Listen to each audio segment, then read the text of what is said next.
Dia nono ano, na nossa aula de arte de hoje, a gente vai dar início à nossa terceira unidade, né, que está aí no módulo de vocês, e vamos falar sobre vanguardas russas.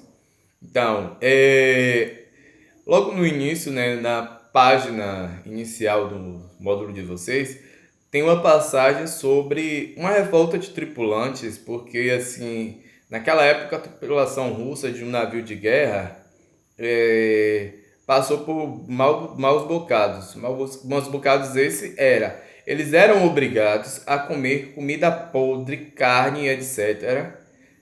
E eles se rebelaram e não foram bem vistos, inclusive alguns foram executados.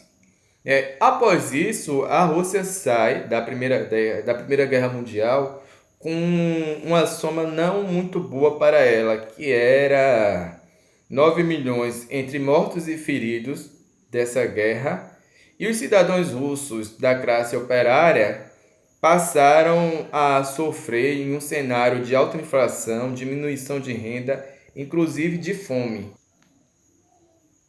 No dia 8 de março de 1917, Dia Internacional da Mulher, um grupo de mulheres se organizaram e foram até as ruas protestar, né?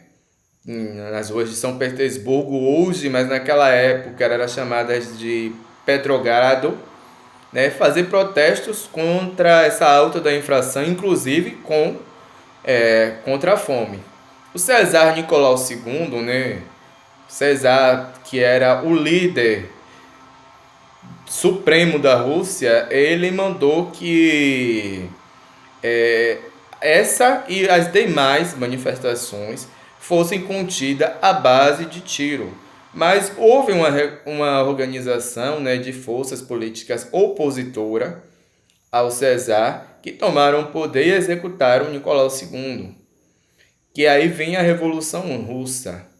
Mas o que a Revolução Russa tem a ver com as vanguardas? Tem muito a ver, porque a partir daí que se nascem as outras vanguardas, né?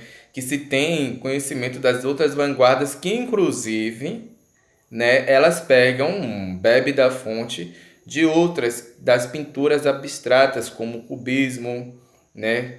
E outras tantas, que perdurou lá no início do século XX, mais precisamente na Europa, né? Inclusive a arte abstrata, muitas das vezes, ela também é conhecida, gente, como a arte não objetiva.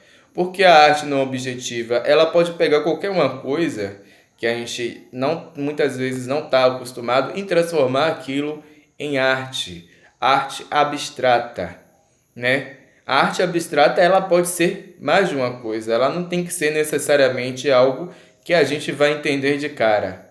Tá bom? E dentro dessas vanguardas russas na arte, temos três que é de suma importância, que é o raonismo, né? O suprematismo e o construtivismo. Vamos falar de cada uma delas. O raonismo. O raonismo foi uma vanguarda russa que se iniciou em 1911 com experimentos de artistas tipo Mikhail Larionov, Natália Korikova. À frente do movimento, eles usavam o quê? Eles pegavam, na verdade, a própria luz, né? Ou o reflexo, a reflexão dessas obras e entrelaçavam elas entre si, entre raios entrelaçados. E assim, né, trazendo aquela ideia de reflexão, né? Com bastante destaque à cor. As cores não eram nada simplesinhas, eram cores fortes e cores chamativas, inclusive para chamar a atenção dessas obras. Agora vamos para o suprematismo.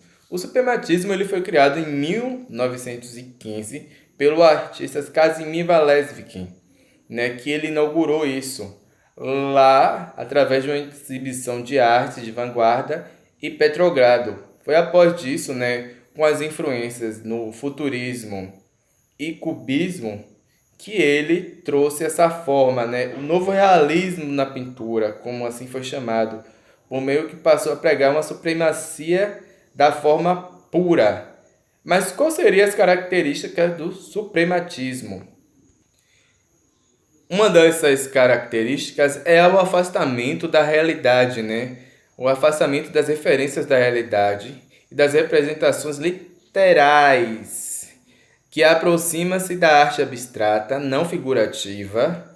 Dessa maneira, eles buscaram as formas puras de maneiras simplificadas e diretas. Já o construtivismo, né?